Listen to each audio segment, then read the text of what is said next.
daje woon nañ fa tey ngir di tëj li nga xam ne moo di colloque international sur le soufisme te mu amoon thème bu am solo boo xam ne dañ doon waxtaanee tasawuf ak développement ginnaaw boo xam ne borom xam-xam nag liggéey nañ ci liggéey bu rëy ñu di leen sant am na ay loo xam ne rote na fi loolu ñuy wane ne li nga xam ne moo di développement yëmul rek ci koom-koom moo xam ne day yokk waaye gën naa yaatu loolu ndax la ci jiitu moo di ne jëmmi doomu aadama ci boppam bépp fànn boo xamante ne bi yitte woon na ko aajo woon na ko dañ ko caa war a sëdd dañ ko caa war a bàyyi xel ñoo ko nekkoon développement kat mënut am ci lu dul nit ki ci boppam jàngaluñ ko ci lu nit ki ci boppam yariñu ko ci lu nit ki ci boppam lambawut ay jikko yoo xam ne ay jikko yu rafet la ba tax na ñu ne kon yooyu kat nañ ci gën a bàyyi xel gën a fonk jàng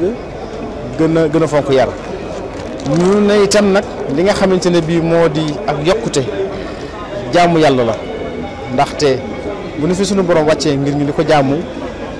loolu mooy tax li nga xamante ne bii sunu nekkin dana mën a woyof bañ mën a nekk ci àdduna ba mën ko jaamu na nga xam ne noonu la waree ñu wax ne itam li nga xam ne moo di waqf nekk na loo xam ne lu am solo la ci wàllu yokkute koom-koom te seet lañ ne wax woowu ñi nga xamante ne bii ñooy kilifa diine ci Sénégal ak Sénégal fii ci biir réew mi dañ ko fonk loolu tudd nañ ko mel ne Cheikh Mouhamadou Mourtada li nga xam ne def na ko ci ñu war ne itam ne war nañoo gën a développer li nga xam ne moo di finance islamique ndax loolu aussi foog naa buñ ko développer gën koo fonk dina gën a yokk li nga xamante ne bii moo di comme mi nga xam ne moo am ci àdduna si ñu wax ne aussi li nga xamante ne bii moo di réew jullit yi rawatina turux suufi yi war nañoo gën a lëkkaloo war nañoo gën a jàppaloo ñu di leen ñaax itam ci ñu taxawal ay projet de développement yu mag ndax gis nañ ne mën nañ ko am nañ kattan bi te loolu aussi buñ ko defee dina gën a yokk koom-koom yi ñi nga xamante ne bii ñoom ñoo bokk ci ñoom jokk koom-koom yi ñi nga xamante ne bii aussi ñooy réew yi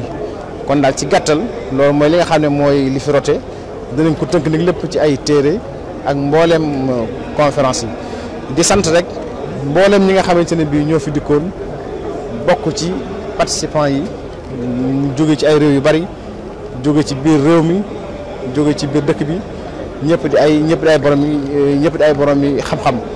dina xamal itam ne li nga xamante ne bii moo fi rote incha allah dinañ ci taxaw bàyyi ji xel ba nuñ ko mën a jëmmale rek bu soobee dinañ ko def comme li nga xamante ne bii moo jiitu woon. Vous revenez en français quelques mots par rapport à cette conférence qu'on va assister. Nous sommes aujourd'hui au terme du colloque international sur le soufisme que le comité d'organisation du Grand Magal de Touba organise tous les 3 ans. Et le thème portait sur le soufisme et le développement. Parce qu'on s'est rendu compte que nous vivons dans un monde de plus en plus riche, mais habité par des personnes de plus en plus pauvres. Et donc il y avait un problème d'éthique qui se posait au niveau des transactions entre les différents acteurs. Et au terme des travaux, on s'est rendu compte que le développement n'est pas seulement économique, que l'homme est à la base du développement. Et que donc le développement doit être global et prendre en compte l'ensemble des besoins économiques, mais également spirituels de l'homme. Et c'est pour ça que nous insistons sur l'importance de l'éducation, sur l'importance de l'instruction. Puisque c'est seulement cela qui nous permettra d'avoir des hommes, d'avoir des fidèles qui soient capables d'assumer un développement harmonieux, un développement qui tient compte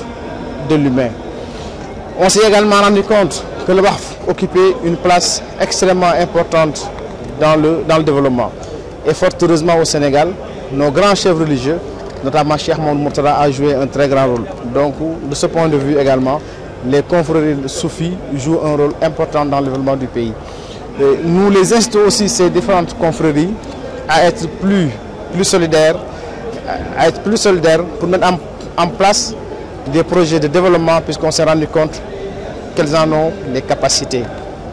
Nous les instons par ailleurs à accorder une plus grande importance à la finance islamique, qui est également peut-être un levier extrêmement important pour le développement. Et pour terminer, donc, on s'est rendu compte que le développement, encore une fois, n'est pas seulement économique, mais c'est l'homme qui est à la base. Et donc, il faudrait s'appuyer sur l'instruction, sur l'éducation, avant donc de parler de développement économique. Et nous remercions tous ceux qui ont assisté à ce colloque, tous les participants du colloque, que ce soit ceux qui viennent de l'étranger, que ceux qui viennent du Sénégal ou ceux qui viennent de Touba. Et le comité d'organisation et la communauté mouride de manière plus large va s'efforcer à une très large diffusion des résultats issus de ce colloque. Et mieux encore, nous allons tout faire pour une mise en œuvre des différentes recommandations, comme d'habitude, qui ont été donc formulées par les participants. Nous remercions tout le monde, notamment également nos amis de la presse, qui nous ont accompagnés durant ces 3 jours. Et c'est grâce à vous quand même qu'on a eu une très large diffusion de nos travaux, et soyez-en remerciés.